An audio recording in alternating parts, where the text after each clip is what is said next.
AMD should have called this piece of trash the 9050 XT.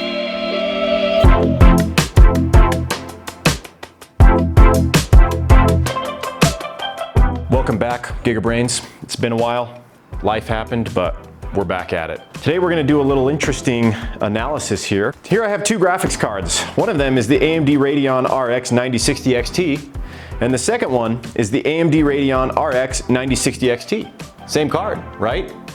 Wrong. It was so not right. One of these guys has 16 gigabytes of RAM, and the other one has 8 gigabytes of RAM. The MSRP for the 16 gigabyte version is $349, and the MSRP for the 8 gigabyte version is $299. Today we're going to do a little comparison here. There's been a lot of videos made about the differences between these cards and whether it's a good or a bad thing that they were launched with the same product name.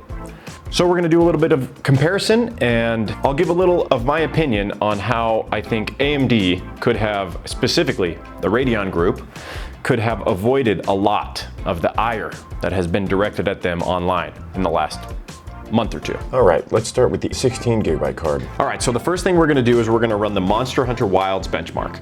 This game sold something like over 10 million copies within the first month or so.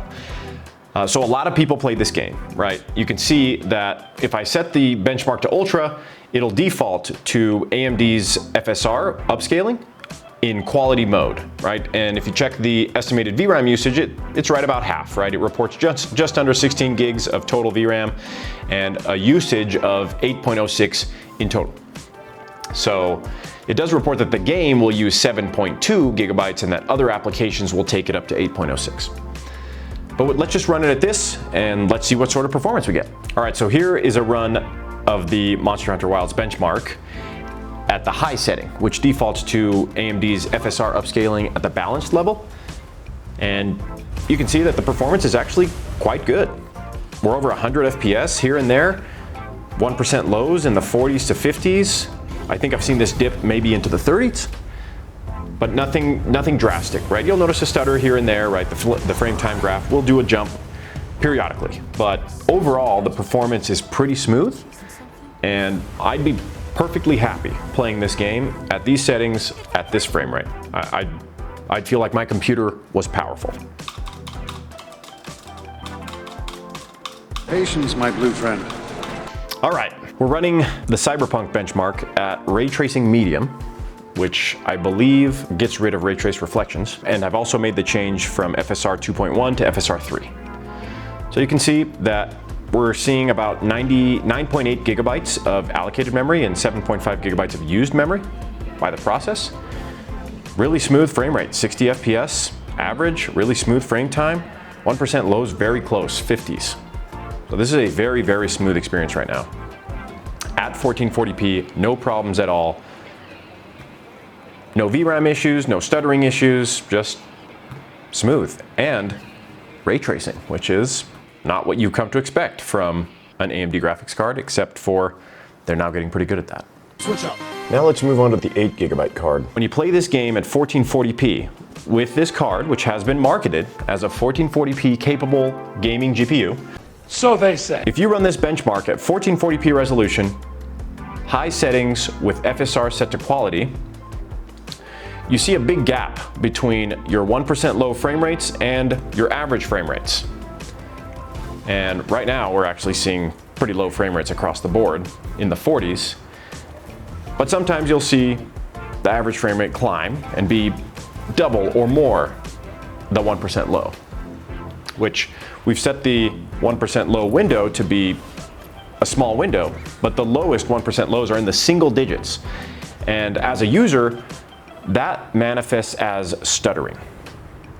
Not only that, when you try to resolve this and set the settings to low, the game defaults to using FSR on ultra performance mode, which FSR 3.1 on ultra performance mode looks terrible. So if you're a gamer who isn't very familiar with what's going on and you just set a preset to low, yes, you'll solve some of the frame issues, but the game is not going to look good. Even here, with FSR set to quality and settings set to high, it doesn't look great. It's a fairly grainy picture, and that's because We're at a lower resolution here, right? FSR works best at 4K.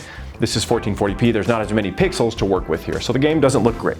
Hopefully, when FSR 4 launches for Monster Hunter, which I believe is soon, that will improve.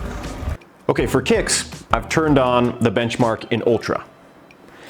There's a big warning that pops up. It says, using large amounts of memory, serious glitches may happen, right? And if you look at it, that's exactly what's happening. We have an average frame rate of around 48 to 70, but a 1% low between 7 and 11 FPS.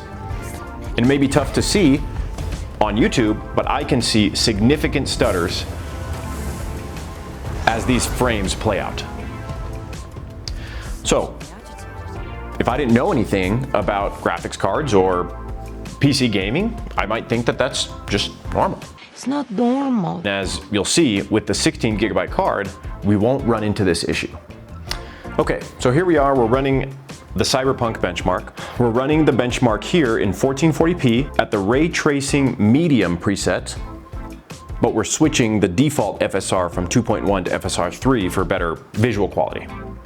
So we're running it here, and as you can see, we don't have that big of a difference between our frame rate and our 1% lows.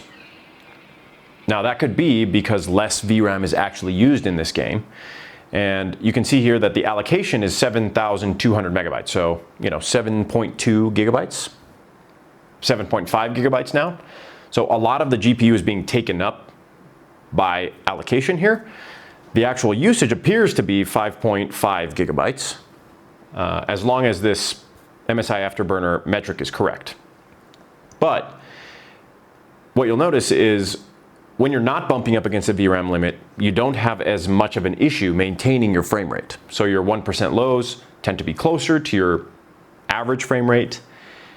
And unless you're noticing an issue like textures not rendering properly in a game because they don't have, the card doesn't have room for the textures in VRAM, then it may not be that big of an experience. But the purpose of this video is really to illustrate the difference between these two GPUs that have the same graphics chip with the same capability inside, but vastly different VRAM and how that affects the gaming experience. Okay, so what's the purpose of this video? Right here I have a 9060 XT 8 gigabyte, and over here we have a 16 gigabyte 9060 XT.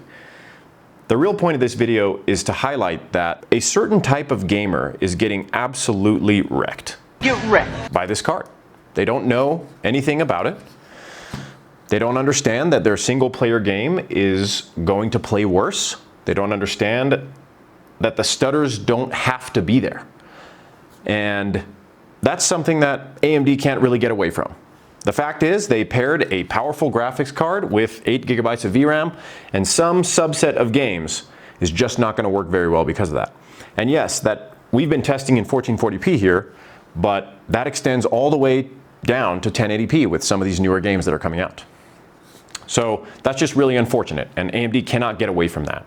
However, if this card, which is materially different performance, it's a whole different performance tier when you average out dozens of games, especially the newest single player games, it's a completely different performance tier. So what AMD could have done is acknowledge that.